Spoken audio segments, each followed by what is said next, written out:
अस्सलामु अलैकुम वरहमतुल्लाहि वबरकातुह। मोहतरम भाइयों, बुज़ुर्गों और दोस्तों, ये हमारा इस्लाही मुआशरा का 965वां सबक है। मोहतरम दोस्तों, बहुत सारे लोग जो माशाअल्लाह पैसे वाले, दौलत वाले, बड़ी बड़ी हवेलियाँ, बंगले और एक एक दो दो करोड़ के मकानात में रहने वाले, अक्सर सवालात आते हैं कि मौलाना साहब, ये ज़िंदगी में सुकून क्यों नहीं है, चैन क्यों नहीं है, इत्मीनान क्यों नहीं है। लाख 1.5 लाख रुपये का बेड है, उसके ऊपर जो गादी बिछी हुई है कम से कम वो 30-40 हज़ार रुपये की, घर के अंदर, कमरे के अंदर जो डेकोरेशन किया हुआ है लाखों रुपयों का, उसमें एसी लगा हुआ है, सारी फैसिलिटीज़ अवेलेबल है। उसके बावजूद दिलो दिमाग के अंदर ख़यालात आते हैं, उलझने, बेचैनियाँ, और नींद नहीं आती रात रात भर। इसका क्या मसला है? मेरे मोहतरम बुजुर्गों, दोस्तों, आप लोगों ने देखे होंगे, एक तरफ तो इस तरीक़े से लोग मुझे सवाल पूछ रहे हैं और दूसरी तरफ आपने देखे होंगे बहुत सारे लोग वो ट्रैफिक के बीच में किसी ओवर ब्रिज के नीचे सो रहे हैं और आराम इत्मीनान से नींद आ चुकी है उनको। इसी तरीक़े से बहुत सारे लोग फुटपाथ पे सोए हुए होते हैं। हम लोग अल्लाह के रास्ते में निकलते हैं, जमातों में निकलते हैं, तो मस्जिद के चटाइयों पे गहरी नींद आ जाती है। तो कभी आपने गौर किया है कि एक तरफ तो एक इंसान वो है जिसकी ज़िंदगी में चैन है, इत्मीनान है, सुकून है, और दूसरी तरफ एक इंसान वो है जो बेचैन है, जिसके दिलो दिमाग में ख़यालात आ रहे हैं, जो फ़िक्रमंद है। ऐसा क्यों होता है? ये सारे सवालात का जवाब मुझे 2 दिन पहले, मैं आशूरा के इज्तिमा के सिलसिले में यौला की तरफ जा रहा था, तो चूँकि मैं भी दिन भर का थका हुआ था, फजर के बाद मैं निकला, अपने काम पर गया। वहाँ से मगरिब के लिए मस्जिद, मगरिब पढ़ा के मस्जिद, मगरिब से इशा तक मकतब, इशा पढ़ा के घर पर पहुँचा तो मुश्किल से खाना खाने का वक्त मेरे पास में था। खाना वगैरह खाकर मेरा बैग रेडी था, बस बैग उठा के मैं पहुँचा, ट्रेन के अंदर सवार हुआ और थकावट शिद्दत की।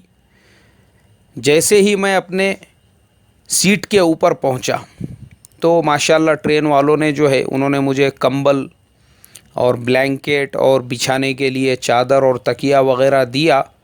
बस मैं उसको ओढ़ कर, मैं समझता हूँ कि गाड़ी पूना से निकली भी नहीं, उससे पहले मुझे नींद आ गई। अल्हम्दुलिल्लाह इत्मीनान के साथ में मैं सो गया। अब पूरे डब्बे के अंदर, हमारा जो डब्बा था उसमें सारे लोग आराम से इत्मीनान से सो गए। अब मैंने देखा कि दौड़ जाने के बाद एक साहब जो है वो चिल्ला पुकार कर रहे हैं, चिल्ला रहे हैं ज़ोर ज़ोर से, और वो जो टिकट कलेक्टर होता है उसके साथ में उलझ कर उसको धौंस दे रहे हैं, अंग्रेज़ी झाड़ रहे हैं वहाँ पर उसके सामने। You don't know who am I am class 2 officer, ऐसा वैसा बहुत सारी बातें कर रहे हैं। अब मैं बोला, भाई ये बेचारा पूरे सन्नाटे के अंदर सब लोग सोए हुए हैं। उस डब्बे के अंदर ऑलमोस्ट 55-60 लोग होंगे, सारे लोग आराम से सो रहे हैं, ये अकेला क्यों चिल्ला पुकार कर रहा है? अब तहकीक करने पे पता चला कि जनाब को ये शिकायत है कि ट्रेन वालों की तरफ से मुझे जो ब्लैंकेट दिया गया है, जो चादर बिछाने के लिए दी गई है, वो पानी में भीगी हुई है। और वो उसको समझा रहे हैं, अरे बोले भाई साहब, हमने ये सारे लोगों को भी जो ब्लैंकेट दिया है, सारे लोगों को भी जो चादर दिया है, सबको सेम सेम दिया है। ऐसा नहीं है कि आपके लिए हम कोई अलग से ब्लैंकेट या अलग से चादर लेकर आए। लेकिन वो बेचारे का एतराज़ कम होने का नाम नहीं ले रहा है। वो एतराज़ पे एतराज़ और इश्काल पे इश्काल करता जा रहा है, चिल्ला पुकार धिंगाना। और टीसी ने उसको समझाया, लेकिन जब उसके समझ में नहीं आया उसने कहा बोले भाई आपको जो करना है आप कीजिए। हाँ मैं देखता हूँ बोले, मैं तुझे नौकरी से सस्पेंड करने लगा देता हूँ, मैं ऐसा करा देता हूँ, मैं वैसा करा देता हूँ। बाकी बेचारे सारे लोग अपने अपने काम पे लग गए, वो चिल्लाता रहा। मेरे मोहतरम बुजुर्गों दोस्तों, तहज्जुद के वक्त में मेरा जब स्टेशन करीब करीब आया तो क्योंकि सब लोग खर्राटे मार के सो रहे थे, मुझे भी गहरी नींद लग गई थी। लेकिन जब मैं उस वक्त में उठा, मैंने देखा वो अल्लाह का बंदा उस वक्त भी अपनी सीट के ऊपर बैठा हुआ है, बड़बड़ कर रहा है मुंह क्या मुंह में। मैं जाके वज़ू करके जब आया, उसने मुझे देखा, मुझे देख के कहने लगा बोले इन लोगों को तो मैंने बता दिया बोले अभी मैं क्या हूँ, मैंने इसको ईमेल किया, मैंने उसको ईमेल किया और मैंने ये किया और अभी मैं छोड़ने वाला नहीं हूँ। अभी देखो बोले यहाँ से मेरा जो आखिरी स्टॉप है वहाँ जाने के बाद मैं ऐसा करूँगा, मैं वैसा करूँगा। हमने क्या फ्री के पैसे दिए हैं, मुफ्त के पैसे दिए हैं, हमको भीगा हुआ ब्लैंकेट दे रहे हैं, हमको ऐसा पीलो दे रहे हैं, हमको वैसी चादर दे रहे हैं। बड़बड़ कर रहा है वो। मोहतरम दोस्तों, ये आपके सवाल का जवाब है। क्या है इसमें जवाब?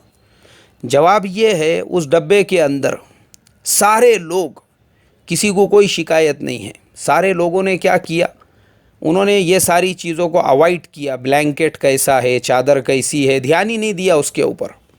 उन्होंने देखा कि भाई चादर बिछ गई है, तकिया मिल गया है, ब्लैंकेट है, ओढ़ो, अपना आराम से सो जाओ। अपने को ज़िंदगी नहीं बसर करना है इस ट्रेन के डब्बे के अंदर। 4-6 घंटे का हमारा सफ़र है, मंजिल आएंगी, उतर जाना है। ब्लैंकेट भी यही रह जाएंगी, चादर भी यही रह जाएंगी और अपना सफ़र पूरा हो जाएगा। उन्होंने ये सारी चीज़ों को अवॉइड किया। लेकिन ये जो भाई साहब थे, इन्होंने ज़बरदस्ती का उसका टेंशन लिया। सारे लोगों की आराम इत्मीनान से नींद पूरी हो गई और ये बेचारा रात भर सोया नहीं, बड़बड़ कर रहा है वो। मैंने कहा अल्लाह अच्छा हुआ ब्रेन हैमरेज से इसकी दिमाग की नस वस नहीं फटी, बहुत ज़्यादा टेंशन ले रहा। मैं बोला यार ही ने, मैं उतर गया मेरा जो स्टॉप था वहाँ आने के बाद, लेकिन मैंने देखा वो बैठा हुआ ही है उसी टेंशन के अंदर। ये सबक है मेरे मोहतरम दोस्तों, इबरत है हमारे लिए। जो लोग छोटी छोटी बातों को अवॉइड करते हैं, अवॉइड नज़रअंदाज करते हैं, वो लोग ज़िंदगी का मज़ा लेते हैं, अपनी लाइफ को एंजॉय करते हैं। वो लोग, उनको कुछ पड़ी नहीं रहती है, वो छोटी छोटी बातों को छोड़ देते हैं। लेकिन जो लोग छोटी छोटी बातों को भी ऑब्ज़र्व करते हैं, सेंसिटिव उनका मिजाज होता है, ज़रा ज़रा सी बातों पे वो उचकने का काम करते हैं, छोटी छोटी बातों के ऊपर टेंशन लेते हैं, तो ऐसे लोगों के ज़िंदगी से सुकून उड़ जाता है। रात रात भर बेचारों को नींद नहीं आती है, जवानी में बूढ़े हो जाते हैं, सूरतों पे की रौनक ख़त्म हो जाती है। क्यों? इसको आदत पड़ गई ज़रा ज़रा सी बात का टेंशन लेने की। अभी मिसाल के तौर पे मैं बताता हूँ। फिर ऐसे लोगों का मिजाज एकदम शक्की हो जाता है और ऐसे लोग हर एक के ऊपर शक करते हैं। बीवी को कॉल आया, उसके ऊपर शक। इसको खुद को, अगर इसको खुद को भी किसी ने कॉल किया और कॉल करने के बाद में उसने फ़ौरन कॉल को कट कर दिया, लंबी रिंगटोन नहीं बजने दिया, अब इसके दिलो दिमाग के अंदर ख़यालात आ रहे हैं। अब देखो इसमें भी दो तरीक़े हैं। जो अवॉइड करने वाला आदमी है वो सोचेंगे अरे यार शायद वो भाई साहब जो है कुछ काम के लिए मुझे कॉल करना चाह रहे थे और वो काम उनका हो गया, या अगर ज़रूरत रही वापस से बाद में कॉल कर लेंगे। ये पॉजिटिव थिंकिंग है। और निगेटिव आदमी क्या सोचेगा, यार इसने मुझे खुजा के छोड़ दिया, यार ये मेरे को काहे के लिए मिस कॉल मारा होगा इसने। अब ये ख़यालात की दुनिया में चला गया, तो इसको नज़रअंदाज करना नहीं आया। दूसरी तरफ इसने किसी को कॉल किया और कॉल करने के बाद में सामने वाला कॉल रिसीव नहीं कर रहा है। अब देखो इसमें भी दो थिंकिंग। जो पॉजिटिव आदमी है वो ये सोचेगा अरे यार भाई साहब गाड़ी चला रहे होंगे, ड्राइविंग कर रहे होंगे, मसरूफ़ होंगे, मशगूल होंगे, कोई मसला नहीं है, उन्होंने फ़ोन नहीं उठाया होगा, कोई बात नहीं। उसने नज़रअंदाज किया, सोचा भी नहीं। उसने सोचा कि जब उनको याद आएगा वो फ़ोन करेंगे या फिर बाद में मैं फ़ोन कर लूँगा, मसला ही नहीं है इसके अंदर, बात ख़त्म हो गई।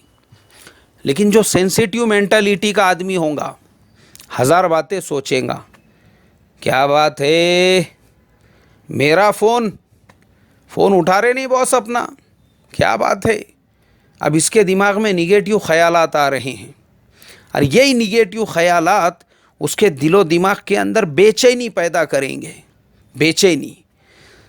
तो ज़िंदगी जो है मेरे मोहतरम बुज़ुर्गों दोस्तों, एक तो खुशहाल गुजारने का रास्ता है, एक है बेचैनी के साथ में परेशान होकर गुजारने का रास्ता। तो ये उसूल इंसान को आना चाहिए, अवॉइड करने वाला और नज़रअंदाज करने वाला। अवॉइड करो, चीज़ों को अवॉइड करना, नज़रअंदाज करना जिनको नहीं आता, ऐसे लोग हमेशा जो है बेचैनी की ज़िंदगी गुजारते हैं, परेशान और ज़बरदस्ती परेशानियों को मोल लेते हैं। अभी मैं आपको उसकी एक और मिसाल देता हूँ।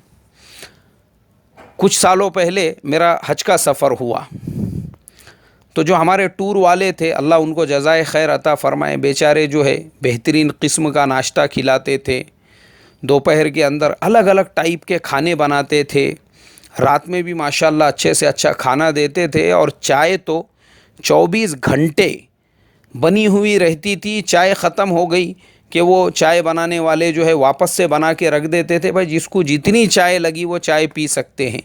यानी अल्लाह उनको इतना बेहतरीन बदल और जज़ाए खैर अता फ़रमाए। पूरे सफ़र के अंदर ऐसा उन्होंने एक पैसे की भी हमको तकलीफ़ नहीं होने दी है। मैं आज भी उनके लिए दुआएं करता हूँ। लेकिन हमारे साथ में ही कुछ लोग थे, उन्होंने क्या किया, वहाँ पर भी जो है, क्योंकि हमारा इंडिया का मिजाज है ये बगावत का, ये हमारा इंडिया का मिजाज ही बना हुआ है।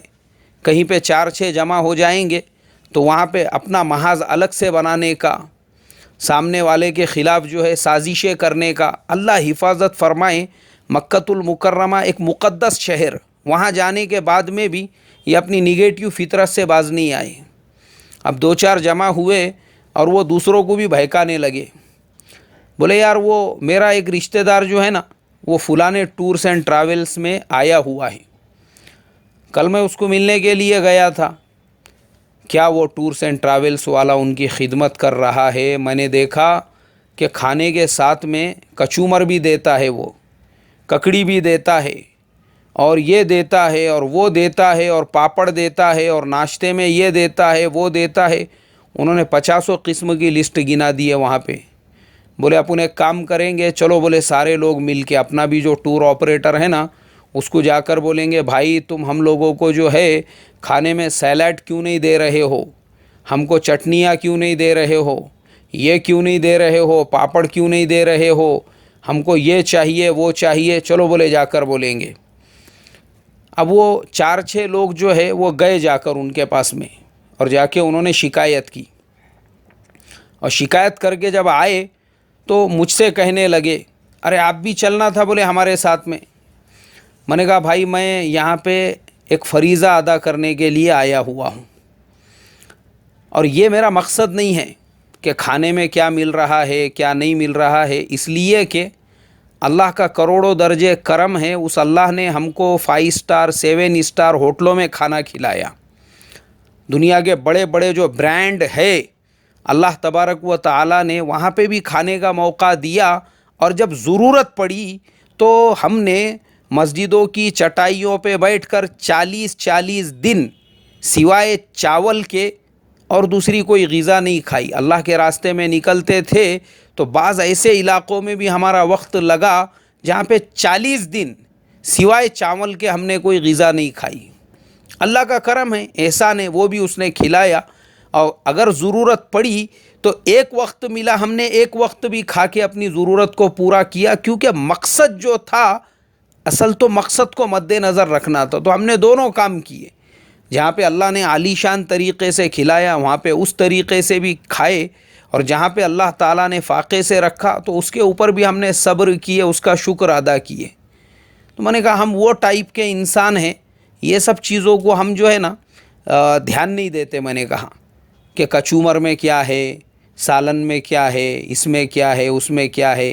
ये औरतों का जो बाइलिया टाइप के लोग रहते हैं ना, बाइलिया, हमारे यहाँ महाराष्ट्र में ऐसो को बाइलिया बोलते हैं। ये बाइलिया टाइप के जो लोग रहते हैं ना, उनका पूरा दिन पूरा ध्यान यही सब चीज़ों में अटके हुआ रहता, भगोनों में, चमचों में, कुकर में, बेलन में, पोलपाट में, आटे के डब्बे में, और वो क्या कहते, चूल्हे में, चंबू में, लोटे में, रिकाबियों में, चमचों में, प्लेटों में, ये ऐसे लोगों का पूरी रूहानी ऐसी वहीं घूमते रहती उनकी। तो मैंने कहा ये वैसे लोगों का काम है, मैं यहाँ पे क्यों आया हूँ हज करने के लिए, मुझे कोई फ़र्क नहीं पड़ता है वो लोग क्या खिला रहे हैं और क्या नहीं खिला रहे हैं। अल्लाह का फजलो करम एहसान है, अल्हम्दुलिल्लाह दूसरों से करोड़ों दर्जे अच्छे हालत में अल्लाह ने हमको रखा है। इत्मीनान से कम अरकान तो अदा हो रहे हैं। मैंने वो सारी चीज़ों को अवॉइड किया। मैंने कहा मेरे पास में आना भी नहीं और बोलना भी नहीं मुझे। लेकिन उन लोगों को मैंने देखा मेरे मोहतरम दोस्तों, वो टेंशन उनके दिमाग पे, मीना में गए तो वहाँ वो टेंशन, अरफा में गए वहाँ वो टेंशन। अल्लाह ये टेंशन से मेरी तुम्हारी हिफाजत फरमाए और मैं जो सबक पढ़ाना चाहता हूँ वो हर एक को समझा दे। अस्सलामु अलैकुम वरहमतुल्लाहि वबरकातुहू।